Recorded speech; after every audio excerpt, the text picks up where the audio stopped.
Welcome to my healing rooms. I'm here with Dr. Norm Shealy, one of a kind, medical doctor, neurosurgeon, professor of energy medicine, really a pioneer in energy medicine and healing, bringing the Eastern and Western together, which is something we need to do because our current system is really not working all that well.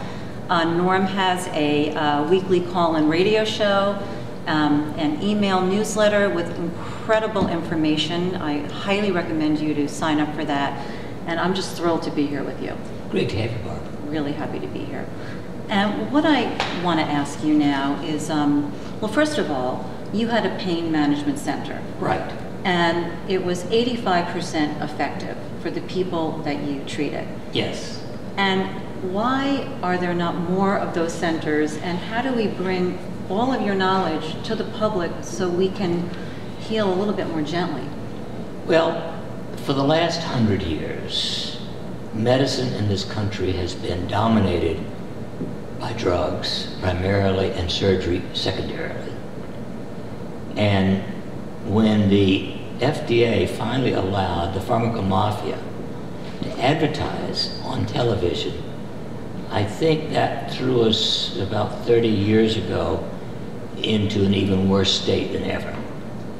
The average physician doesn't understand most drugs, let alone the average layperson being told about it on television.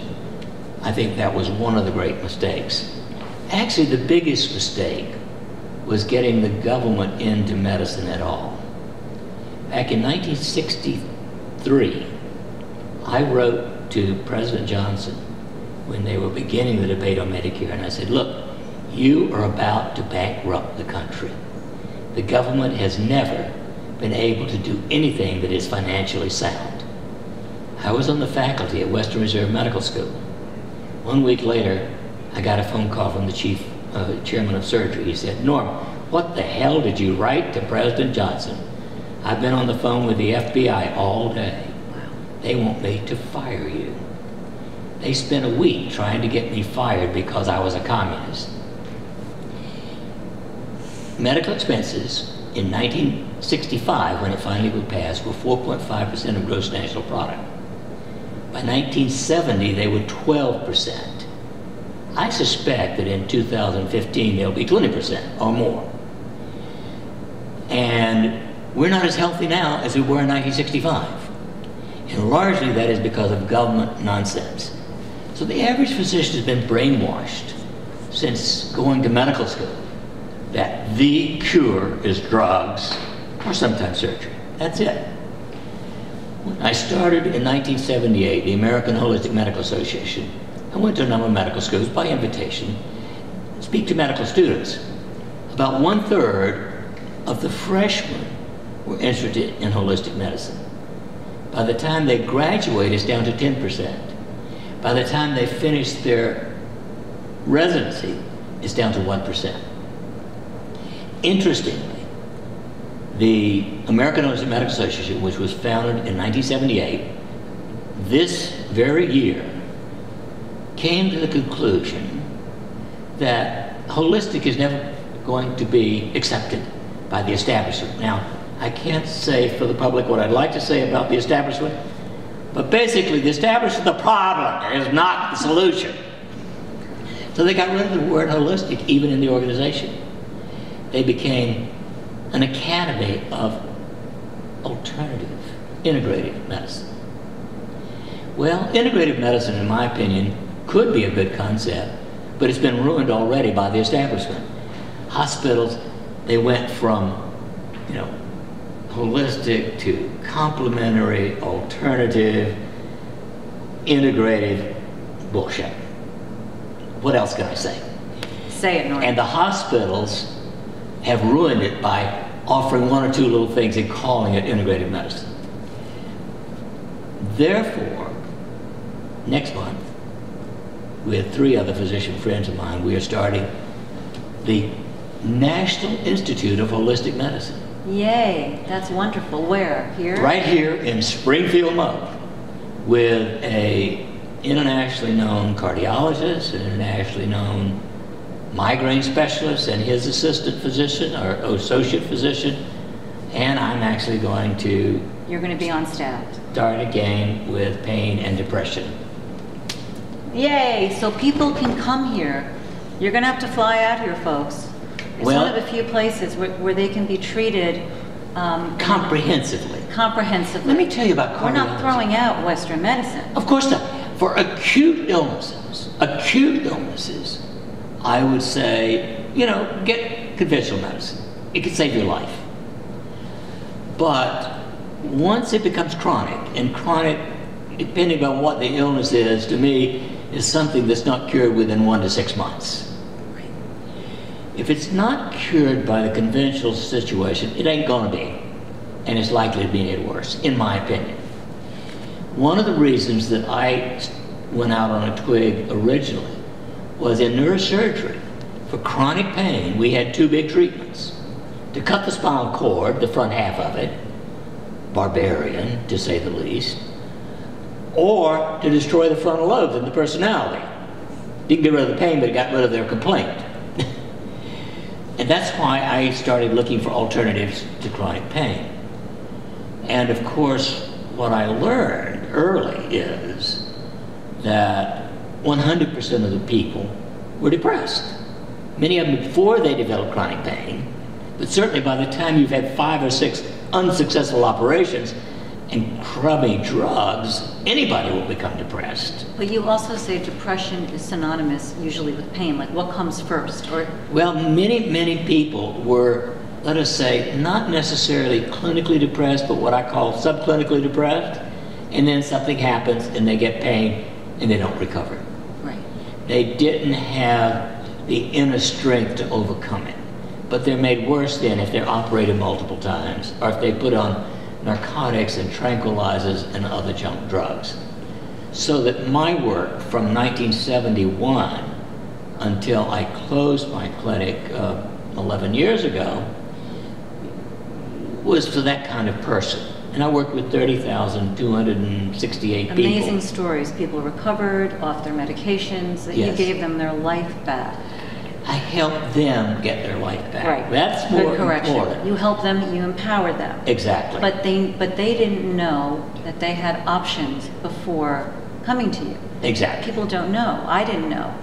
This is a big thing. It's so important. But so one of the things that sparked my willingness to go back to the clinical world again was meeting this cardiologist, Roy Halpern.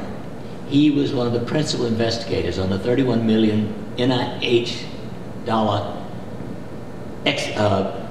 experiment on chelation. Now, chelation has been around for 60 years, not accepted by the medical profession. Chelation is significantly better for saving your life than coronary bypass surgery. Really? In fact, coronary bypass surgery does very little except get rid of angina pectoris. The reason I think it gets rid of angina pectoris, it probably destroys the nerve supply to the heart when they're in there. Why chelation, though? Is it the metals that are causing issues, or what? Toxic metals damage the arteries, calcium deposits, and it lasts a long time. You know, 1/3 of coronary bypass surgeries patients are closed off within a year. Almost 100% have brain damage from being on a pump, et cetera, et cetera. There are so many alternatives that Roy has taught me. I mean, I'm not into cardiology because as a neurosurgeon, I didn't want to go there. The cardiology is the cash cow of medicine today other than chemotherapy. One of them, right. And yet, the test that should be done is a CAT scan of the heart. Nationally, the cost is from $50 to $600. In Springfield, one hospital is $99, one's $400. Same little test. It's all you need to know whether you need to worry about your heart. If there's calcium in the arteries, you need to do something about it. Coronary bypass surgery doesn't touch the calcium, it just puts an extra blood vessel there, which is going to close off in a year most of the time, or a good part of the time. You can clear that with chelation. But there are two other approaches that you can also use. One is compression of the lower half of the body, vigorous compression, external compression. It activates your stem cells. They get in there and clean out the arteries, so you can reverse coronary artery disease. Let's say it might cost you with chelation and that, might cost you $25,000. Coronary bypass, coronary bypass surgery is $100,000 to $150,000 for a procedure that damages your brain. Right. So, now that can that also work for other things? The compression, is that also, if it's stimulating stem cells, it could also be good for your immune system? it's good for everything. Wow. So In here general. we go. Here's another incredible. Well, there's another one that possibility. I added also recently myself, and we also add for people with coronary, and that is exercise with oxygen therapy. Now, I've used exercise with oxygen therapy for 15 years, but not like this. It's 100 liters per minute at 100% oxygen. Usually it's 10 or 20. Wow. Right, with vigorous physical exercise. Even if you have a heart condition, you would You start have people off do with it that slowly. while you're doing the other chelation and the external compression. How big is your space here? Because when people hear about this, you're going to have a long waiting list. A large, Wow. twice the size of this building. But see, in this town. is what I'm talking. This is options. People need to hear about Exactly. this. This is so important. Migraine, Roger Cady, a long-standing friend of mine, is one of the world experts on that, and Kent Dexter, who works with him. So we've got that, we've got the cardiac thing. So how would you go in from treat migraines differently than medication? Just a couple of examples. Oh, there are all kinds of things. Temperature biofeedback is one of the best.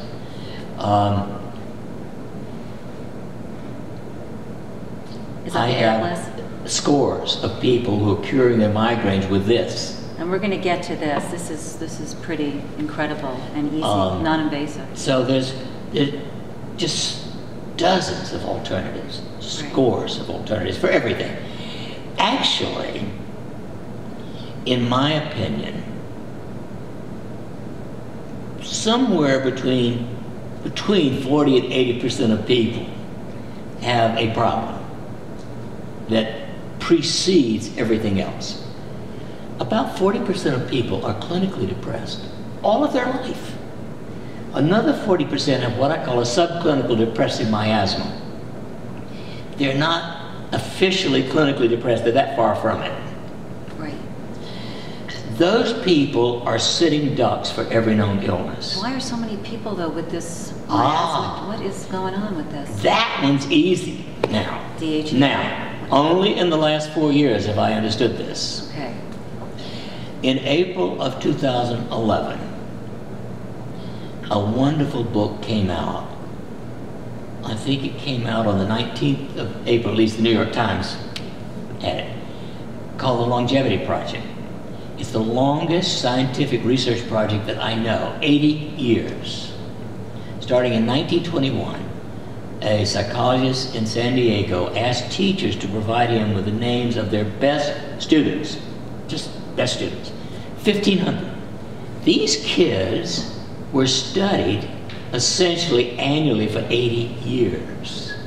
2 other teams had to take over because he died in the 50s, and it took them another 10 years once they finished the project to analyze all the data. The single #1 determinant of how long you're going to live, how healthy you're going to be, and how much money you're going to make throughout your life is conscientiousness. There are lots of personality traits, but conscientiousness is the determinant. Explain that. What's the definition of conscientiousness? Organized and responsible. There are all kinds of sub-definitions, but the number one thing is to be a responsible, organized person. Okay, and then can you elaborate on that? What does that mean? I mean, that could have so many meanings. Well, it means that you, number one, if you're responsible, you take care of yourself first. You don't have unhealthy habits. You don't take as many risks. And you're not sloppy in anything. It's responsibility. It's responsibility, being responsible for yourself, and that then gives you room to help other people. So it's self-care, putting on the air mask first, which is really respecting your divinity. Exactly. Which is so important. So important. Now, so once I read that book, I suddenly do, you know, wow, I bet it's oxytocin deficiency. That came to me just like that. It took me hours to put it all together. But here is the situation. If a pregnancy is unwanted, the woman does not produce oxytocin during the 9 months. Or at delivery, which is the big time. 40% of children today are out of wedlock. And you can't convince me that those 40% of women wanted to be pregnant. If she's put to sleep for whatever reason, good or otherwise, and that's about 25% of the time, she doesn't produce the big burst of oxytocin during delivery. So it's what I call oxytocin grounded did not occur. Even if the pregnancy and the delivery are perfect, if there is a major trauma in the first 7 years of life, it's all over. Any kind of major trauma. Yeah. And of course, what's the most common one? Divorce. Not always in the first 7 years of life, but many of my patients have told me they've never been happy. And so I believe... Can that be remedied? Ah. Is there hope for that? Well, interestingly, when I just, kept doing my research now 4 years ago, I found that every known psychological emotional disorder, anxiety, depression, autism, ADHD, borderline personality, inadequate personality, schizophrenia, is associated with low levels of oxytocin, which have been treated in small studies with intranasal sprays of oxytocin. It works, but there are no long-term studies. They're mostly weeks. Can you get that? Can people? Yes, but it's expensive. Right. And you start spraying your nose with anything 4 times a day, I think it's going to kill your nasal mucosa. That's when I discovered, intuitively, listen to this, guys. Air Bliss. So this was intuitively, you received information. Yeah. All of my inventions have been what I call downloads from guys. And this particular one, I didn't realize when I was so eager to get oxytocin, I made this one and I just called it Bliss at first because I thought, well, this is the big one. 80% of people with anxiety or depression improve strikingly with this. 80%. And you've done studies. This is not a woo-woo thing. It was presented at the Southern Medical Association national meeting this year. And let me tell you how easy this is, because I do it. You put it on, where you can talk about that, certain specific meridian points on your body. Exactly. It takes 30 seconds once you learn the points. And to me, of all the things that I've discovered in the last 50 years, this is the most important because of that. Because it raises oxytocin. For instance, in June of this year, when I was beginning another study, one man, adult, in his 50s, had an oxytocin blood level of 0. So you can measure it. Oh, yes. 30 minutes later, after putting this on, his oxytocin was 10.6. The normal range is 5 to 18. And this is all these kids, by the way, who probably have all these experiences that are taking the oxycodone, that are taking all these drugs. Yeah. Would be a lot better off with this. Okay, I can give you 2 of my favorite examples. One's a 12-year-old kid with autism. I couldn't get this close to him. 3 feet was the closest I could get. Spent an hour with him and his parents. 2 months later, he came in and hugged me. A veteran with a 10-year history of severe post-traumatic stress disorder. The first night he used this, he slept without a nightmare. He has now been 2.5 years, and I hear from him at least every 2 weeks now how well he's doing. This is a roll-on. This literally, I do it, it takes 30 seconds. It's that easy. I have a question though. I've been told that post-traumatic stress is in the energy in your body. Do you feel the oxytocin? Do you feel that this helps to release the cellular memory of the PTSD? Yes, it calms down the anxiety, the agitation, because oxytocin is a calming, feel-good chemical. So what you're saying is that there can be early trauma, and that really does result in people being anxious or depressed or self-esteem. It's everything. It's your whole being. And all of the physiological and ultimately physical illnesses that come from excess agitation. Right. So now I'm going to go into the oils, but first I'm going to say we are mind, body, soul. We cannot separate one from the other. No.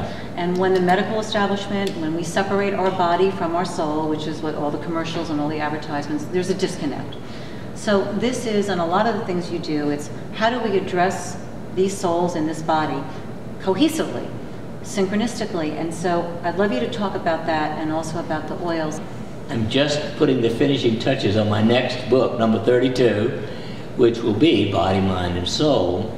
And as I said in the very first chapter, you can't really separate them. We're going to talk about them because they're studyable in individual ways, but we are a cohesive, integrated whole. So we have the body, the physical, the chemical, the electrical body. We have emotions, we have a mind, and we have, if we don't destroy it, a connection with our soul and ultimately the God force. Right.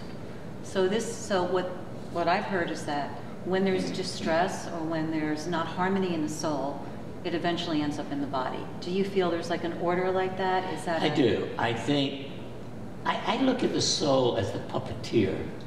The puppeteer is trying to coax us with conscience to do something.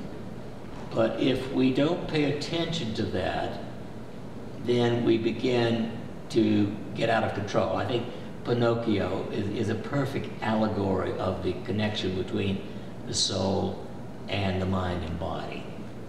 And so we forget that we are ultimately responsible for ourselves. And we need to pay attention to those things that are going to take care of us so that we can carry out the number one, in my opinion, reason for being alive, to help other people. is service? Service. But if we are agitated and wanting and needy for ourselves, then we don't have the energy to do that. It's that simple.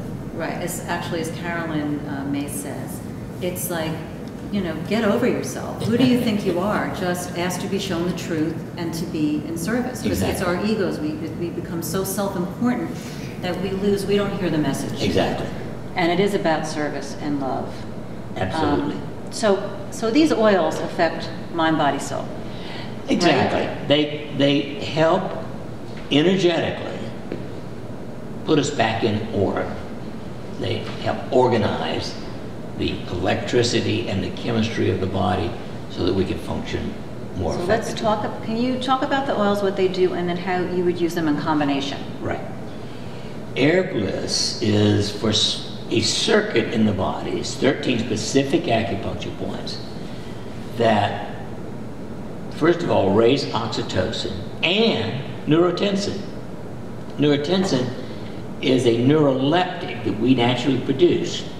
And a neuroleptic is primarily what I would call for detachment. Who cares? But oxytocin is for caring. It is the bonding, nurturing love hormone, and even called the moral molecule. Wow. And so this calms the savage beast, so to speak.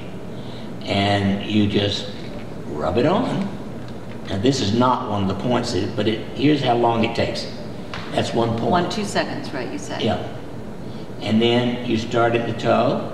And right, you come up it's the body. toes, and it's toes here, bottom of the spine, these 2, 3 back here, and that one. And by the way, they come with instructions, and there's online instructions. It's Yes. super easy. So that's your number 1. That's it's the most good, important. It's balancing, okay. Because it's excellent for depression and anxiety. Interestingly, by the way, for menopausal symptoms in women as well. And people can expect to see results either immediately or it could take... Within a day or two. Wow, that's incredible. Fire, actually, when I was developing the circuits way back, it was the first circuit, but it was the second oil that I produced.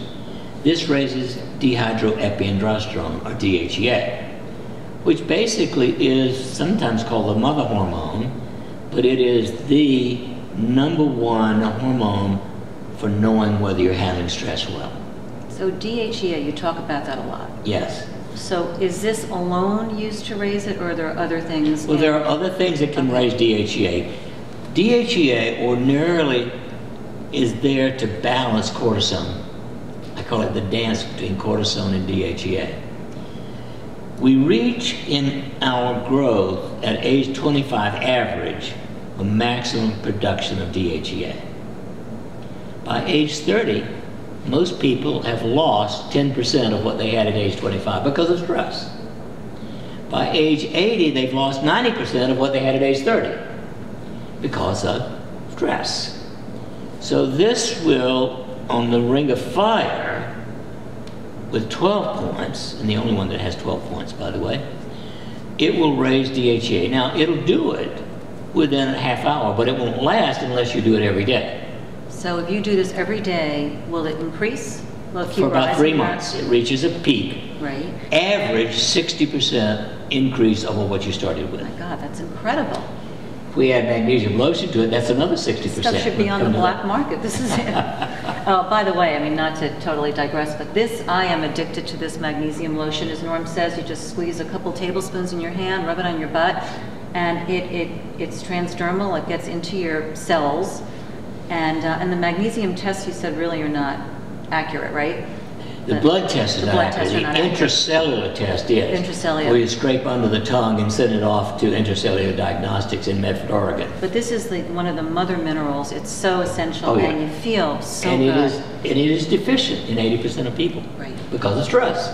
So when you're stressed and raise adrenaline, it actually causes you to lose magnesium in your urine. But at any rate, this not only raises DHEA, it gives you energy. 80% of people with diabetic neuropathy, damaged, painful feet. 70% of people with rheumatoid arthritis who have failed to respond to drugs. 70% of people with depression. This is 80%. This is 70% for depression. And 70% of people with low back pain improve with this. And would you use them together? You do, right? Yes, often. There's no downside to using them together. No. We'll talk about an upside in a bit. Okay. But that one is, to me, second important. Probably the third most important is earth. This raises calcitonin. It raises your calcitonin, not some salmon. And calcitonin is the hormone that keeps your bones strong, so osteoporosis. But also it is 40 to 60 times as powerful as morphine in reducing pain. So it's tremendously important for pain. This is such important information. Yes. So you have studied and you've seen We've people's proven pain. this. You've proven that this reduces pain Exactly. by 80%. I hope you're selling a lot of this, are you? Oh yeah. Good, good. And of course then there is water. Water is interesting. It normalizes aldosterone. Aldosterone is an adrenal hormone that balances water and potassium. So its primary need is for people who have emotional imbalance in general, not just, one thing or another, but just, if you will, scattered. A little scattered, I was going to say. And edema, swelling. That helps edema? Edema. One young man who had legs about that big from congenital lymphedema. Took a month, and the first time in his life had normal legs. So it's affecting the water element, which is the kidney, which is the whole water balance. Exactly. Wow. And then finally, crystal. Crystal reduces free radical production 80%. I know of nothing that comes close to that in reducing free radical Can you production. talk about, for a second, free radicals? Free radicals are chemicals in your body that get over-oxidized, if you will. So you've got, it's like having ozone run around in your body, grabbing for something. And free radicals ultimately, essentially rust our bodies. They cause wrinkling, they cause damage to cells, and ultimately death. They wear us out. And although antioxidants like vitamin C and vitamin E and vitamin A are good, huge doses of those do not reduce free radicals the way Crystal Bliss does. Now this takes 2 to 4 weeks. Okay, like we can live with that. In 2 weeks, you can reduce your free radicals by 40%. In a month, 80%, and as long as you keep it, it will keep your free radicals down. Long term, 80%. Wow. So the combo deal, we have all of these. If you had to say, because really what I want people to know, what are the essentials for health? We'll start with the oils. Like, what are the ones they should use just across the board together? Well, it depends on whether you have any problems at all. If you have no problems, you don't need to think about it. Once you've got a problem, you might choose one or the other.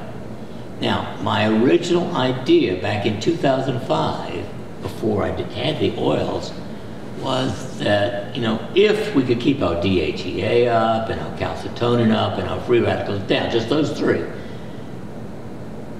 we ought to live 140 years. I wrote the book. Like to 120, yeah, right. 120 to 100, plus or minus 20, so 120 to 160. But to do it with electricity, which is all we had back in 2005, would take an hour a day. And so I knew people wouldn't do it. So that takes us into electricity, which I've worked with for 60 years.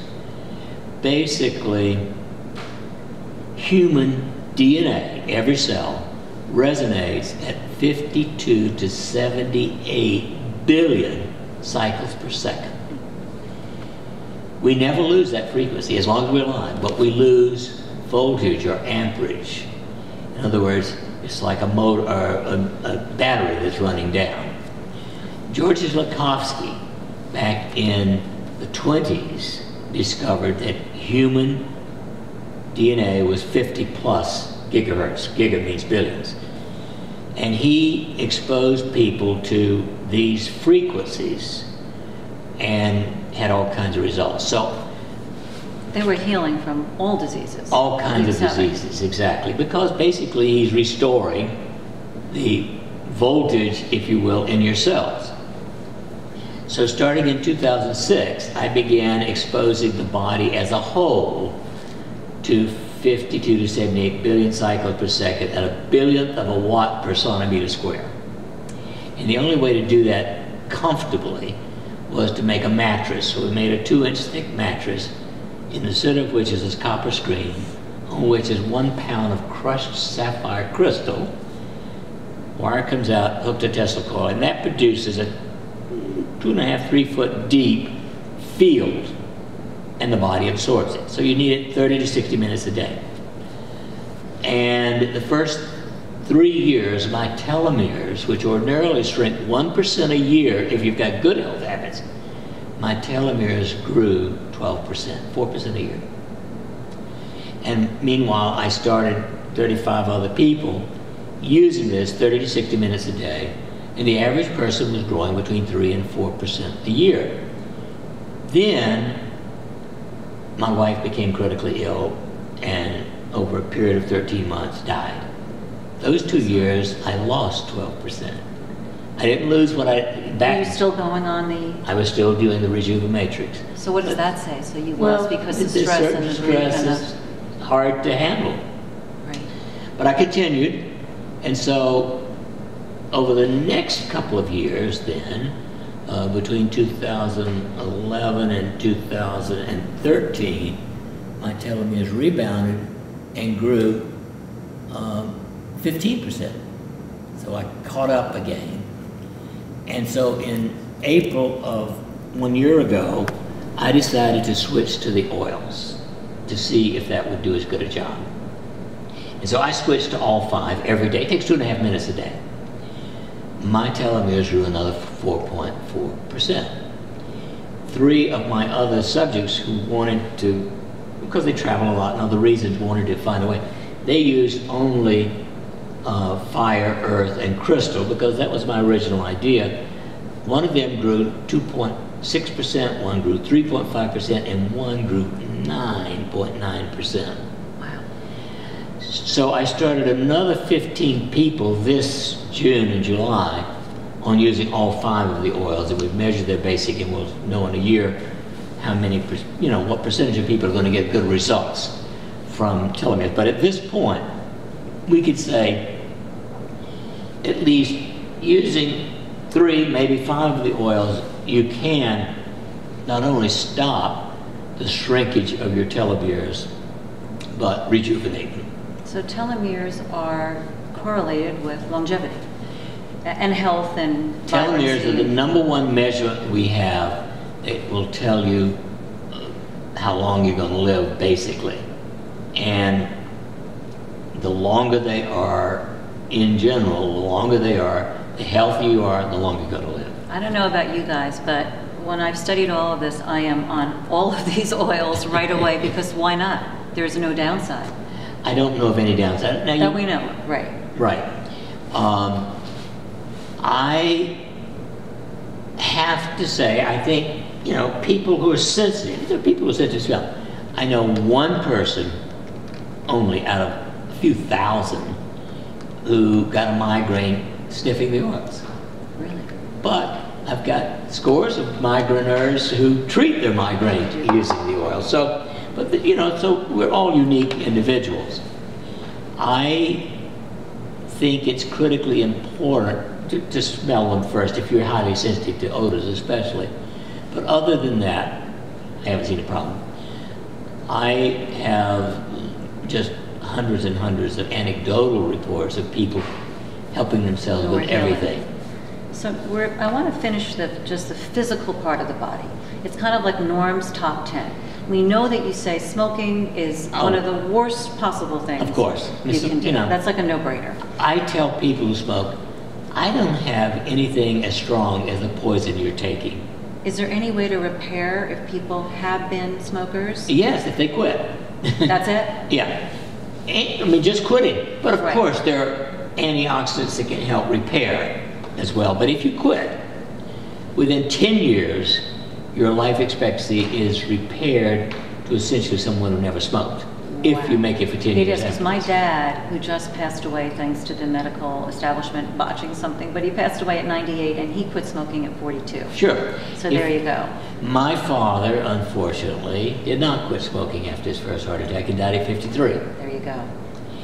And 5 of 6 brothers in his family died between 48 and 54, all smoking. Brother number 6 lived to be 80. So quit smoking, that's #1, but that's a no-brainer. Number 2 is keep your weight normal. Normal means body mass index 18 to 24.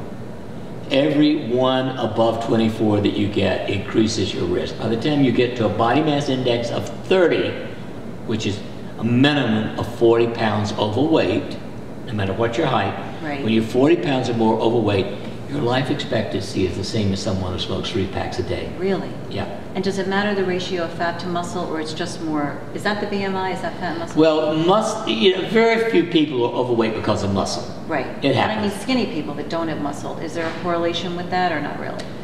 No, you don't have to have a lot of muscle to. Okay, so it's the BMI. So smoking, BMI, movement, exercise. I saw your bouncing thing. If people can't work out, I love it. You said once an hour, you stand up and you just bounce for 3 minutes. Not on a rebound, a bounce. Can you show us? That's it. Can you imagine just stop every hour and do it for even 3 minutes. 3 minutes. Build up to 3 minutes every hour. you know, halitosis is better, no breath at all. Right.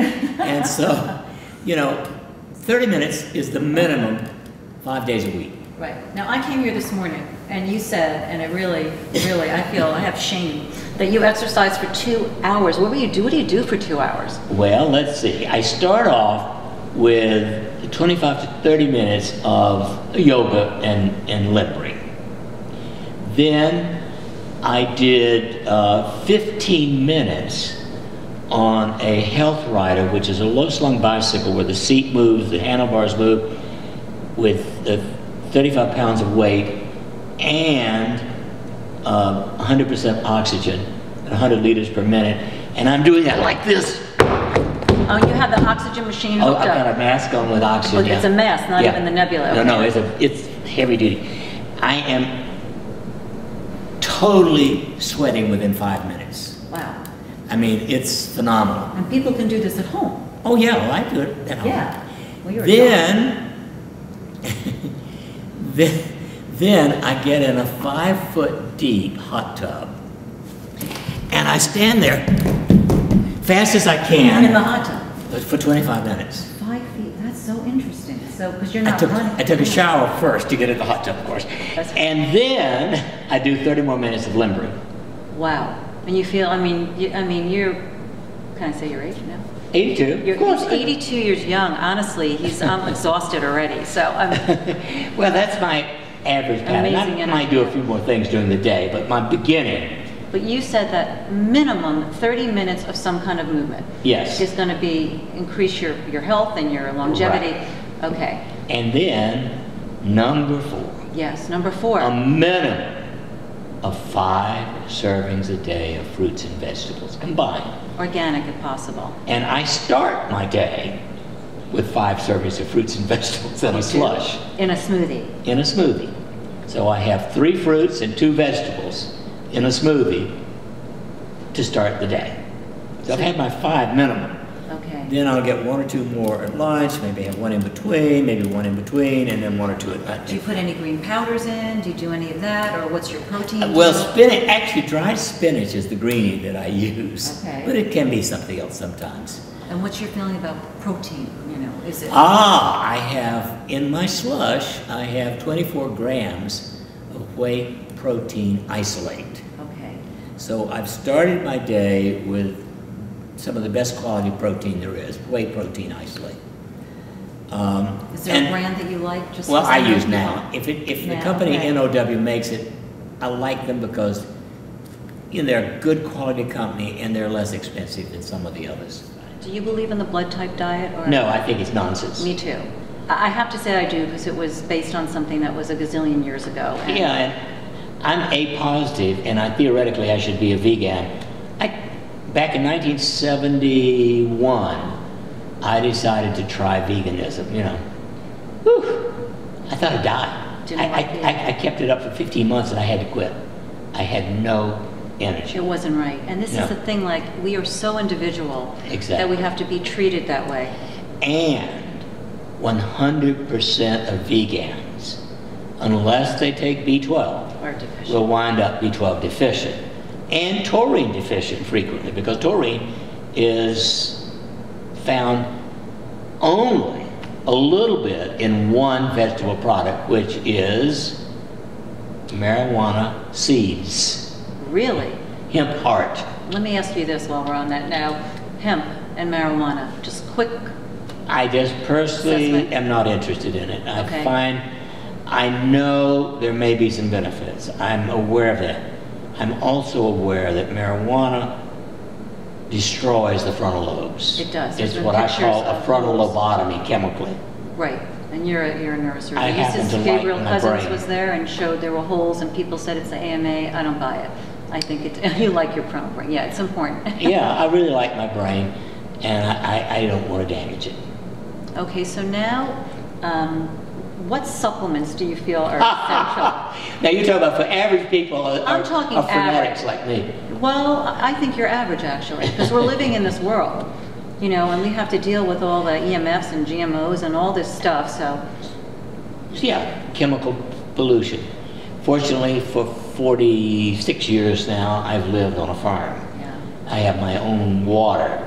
Because to me, the number one poison that affects everybody more than any other It's water. is chlorine and fluoride. So going to that then, you have to have a system to Get rid of just it. to get rid of that. You have to have some filtration system. What do you recommend? Well, if I lived in a town, I would want a whole house system. Right. Because I don't want to be bathing in it. But especially, I don't want to drink it and brush my teeth with it and that sort of stuff. Fluoride is a poison. Period. I can go into. Chlorine is a poison. The first weapon of mass destruction, World War I. Chlorine gas. And so there's good evidence that both of them are damaging to our health and life. And the dentists are still using fluoride. I know, I consider the What's going dentists as on with evil that? as the tobacco That's industry. crazy. They're still using mercury. I mean, your kids should not have any fluoride treatments. It's so damaging to their immune system. And their brain. Bones and their Long brain. term, yeah. Wow. Okay, so that's at the beginning. I believe that everybody should be taking a minimum, as an adult, 25 milligrams of a B complex with some trace elements. Okay, I want to ask you that. What about, are there people that you believe have a methylation deficiency, and then should it be methylated? Unequivocally. Methylfolate and methylcobalamin and B12. I come from a family where I know that my grandmother and my mother, same family, my mother's mother, both were B12 deficient in their older age. They had to take B12 shots. I take methylcobalamin sublingual every day, even though I eat lots of meat, because I don't want to get it. In fact, finally this summer I actually had my B12 level. It was sort of twice the upper limit of normal. So I'm not worried about B12 deficiency, and I don't know what I would have it. Right, because there are a lot of people, I found out that I had 2 genetic whammies with this methylation thing, and that affects your whole system. And then of course folate.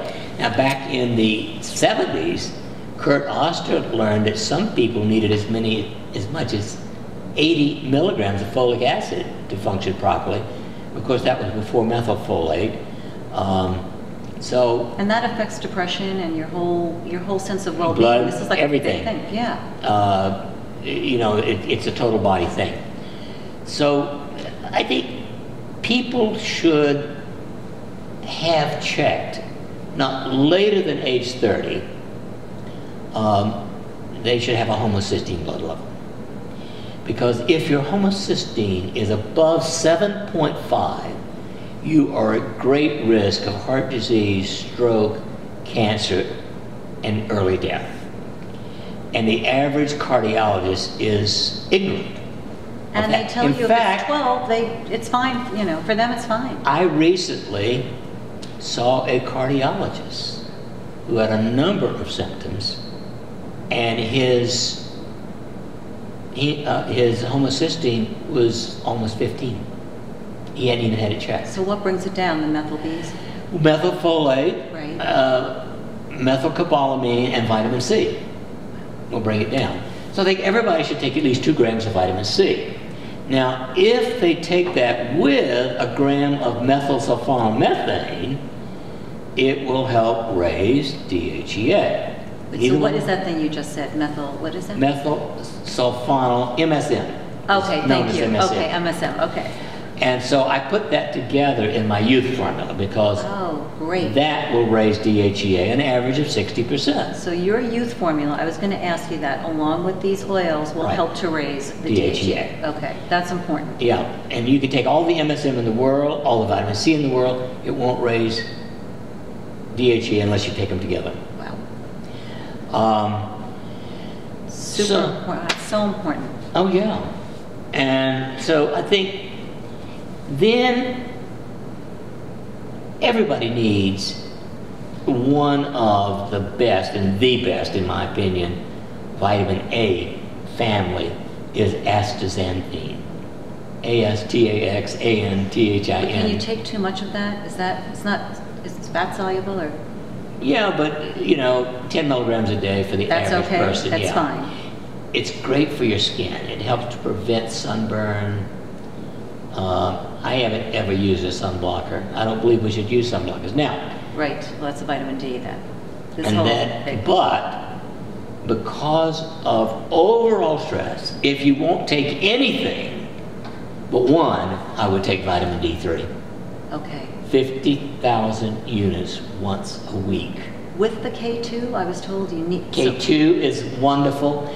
If you're healthy, don't have any problems, you might get by with 100 micrograms. But if you have any problem, any, then you, except, well, there's one exception. You need 15 milligrams of vitamin K2. So there are some supplements with D3K2, and that's okay? Yes. Okay. But if you've got, in my opinion, the only contraindication will be if you've been put on warfarin, rat poison, to keep your blood from clotting. Then you can't take rat poison. Okay. K2. So that's the supplements that you think are just essential. Now, I'm going to fire you up. Going to the subject of these very common medications that people are on, the statins, the Lipitor, the antidepressants, can we just briefly touch on the harm they're causing and how they're not necessary? Well, first of all, I would not take a statin drug for $1 trillion. I used to say billion, but you know, now it's important to emphasize it. Statin drugs are damaging above everything long-term to your memory and your brain. But they damage your liver, your kidneys, your pancreas, your peripheral nerves, your heart muscle, your peripheral muscles, and your brain. Do you hear this? And they're not necessary. So instead of that, if you have a cholesterol problem, then I would start with beta-sitosterol, 400 milligrams with each meal. It works for a lot of people. I also heard that this whole hype with the cholesterol, it's not really necessarily that accurate. Well, it isn't, but there is evidence that when it's above 200, it is somewhat risky. So I would like it to be between 160 and 190, ideally. Okay. Now, by the way, there are people pushing to get it below 150. Now, that's dangerous to your brain also. Your immune system's damaged, your brain's damaged. But I would bite your hand off rather than take a statin drug. Okay. I consider them the probably overall most poisonous, widely used drug. So do people need to wean off it? Or yes. They do. Should do it over a period of a month. Okay. And lecithin granules are also excellent, 2 heaping tablespoons twice a day. They help regulate cholesterol, they help your memory, they're good for making acetylcholine. It's a good combo. And there are other things, there are lots of other possibilities. If you need to lower cholesterol, you go to my website. There's information on your website, and apart from people coming here as patients, do you ever do patient Skype sessions or no? Do you ever work with people distance? Well, starting in January, you will be? I will be. Yeah, that's so great. Okay, so that's that. Now, the next category of drugs that I consider horrible and beyond useless is antidepressants. First of all, they don't work. They do, to some people, make them less deeply depressed, but they never make you feel great. And long term, they're very damaging. And in men, they're one of the number 1 or 2 causes of erectile dysfunction.